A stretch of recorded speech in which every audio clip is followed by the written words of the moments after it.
Jean Star, les plaintes contre Pascal Cardona bientôt retirées? Lors de sa première interview télévisée depuis le début de l'affaire Jean Star, Pascal Cardona a expliqué que les plaintes déposées à son encontre seraient prochainement retirées. Mis à jour le 9 février 2018 à 9h41, c'est la première fois qu'il apparaît à l'écran depuis qu'il est accusé d'agression sexuelle et de détournement de mineurs. Pascal Cardona, surtout connu sur le compte Snapchat de Jean Star sous le pseudonyme de Babybel, a pris la parole dans une interview exclusive accordée à RMC dans Quotidien.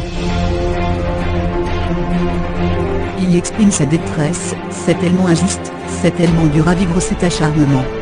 Il explique d'ailleurs avoir tenté de se suicider à 3 reprises. S'ils avaient ôté ma vie, je leur aurais donné raison et aujourd'hui Pascal Cardona serait coupable. D'après Pascal Cardona, les 2 plaintes déposées contre lui pourraient être retirées, rien n'étonnerait, les jeunes qui ont déposé plainte, qui ont raconté des mensonges, se rétractent. France Info a confirmé et évoque également cette possibilité. Les 2 plaignants estiment toutefois avoir été manipulés par le paparazzi Jean-Claude Elfassi et envisagent de retirer leur plainte. 2 plaintes déposées contre Pascal Cardona. Dans la nuit du 16 au 17 février 2016, je ne sais pas ce qui s'est passé, je me suis réveillé dans sa chambre, il était en train de me faire une fellation. Je me suis défendu, je suis parti, en état de choc. Telles sont les révélations qu'Anouar Sinamour a faites à l'aube après avoir déposé plainte contre Pascal Cardona. Il soupçonne d'ailleurs l'hôte de la soirée à laquelle il était invité de l'avoir drogué au GHB ou autre drogue. Un autre jeune homme, nommé Jazo Fabre, a lui aussi porté plainte à l'encontre de Pascal Cardona. Dans un communiqué, il a expliqué que Monsieur Cardona m'a proposé une relation sexuelle rémunérée, je n'étais âgé alors que de 14 ans, relation à laquelle il aurait consenti. Aujourd'hui, il pose la question: pouvez-vous penser réellement un instant qu'un gamin de 14 ans peut faire la différence entre opportunité et corruption?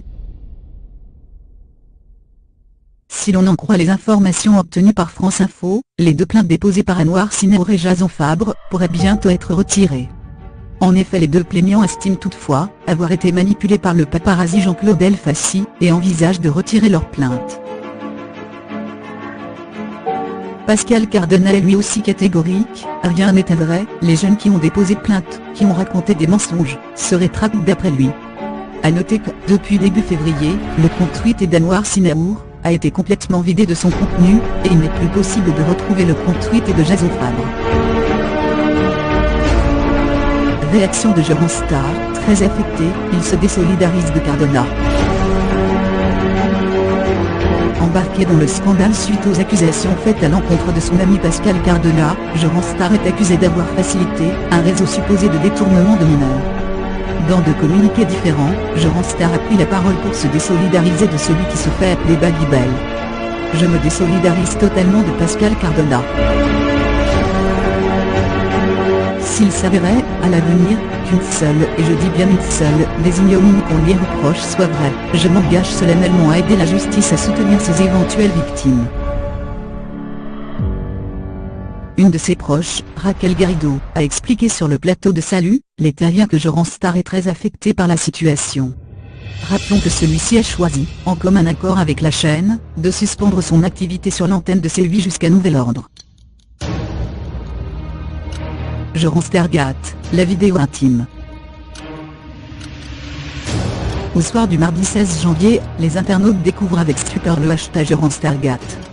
Celui qui recueille avec ferveur les potins et les déclarations du monde de la télé-réalité depuis quelques années, se retrouve embarqué dans un scandale.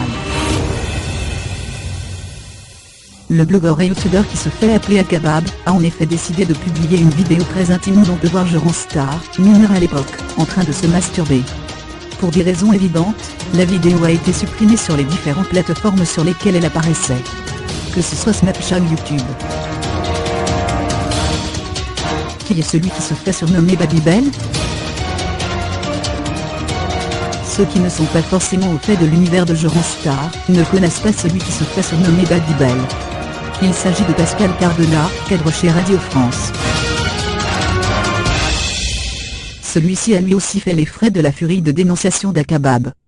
Le blogueur l'accuse en effet d'avoir utilisé sa proximité auprès de Star pour proposer des rencontres sexuelles à de jeunes hommes, des fans du chroniqueur de C8 parfois mineurs, en échange d'une rencontre avec Star. Dans un communiqué, Pascal Cardonnali tout en bloqué pointe du doigt des dénonciations calomnieuses.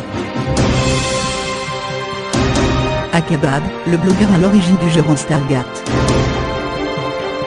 Furieux après que Star lui aurait volé un scoop, le blogueur et youtubeur concurrent Akabab a mis en œuvre ses menaces de vengeance à coups de revanche porn. Il a donc décidé de publier sur son compte Snapchat une vidéo intime de Star, mineur à l'époque, en train de se masturber. À l'origine de l'hashtag Stargate, Akabab a également fait des révélations sur un membre de l'entourage du chroniqueur des Terriens du dimanche sur C8. D'après Akabab, qui tente de recueillir des témoignages, cet homme qui se ferait appeler Babybel, profiterait de cette proximité de Star pour faire des avances à de jeunes femmes, parfois mineures.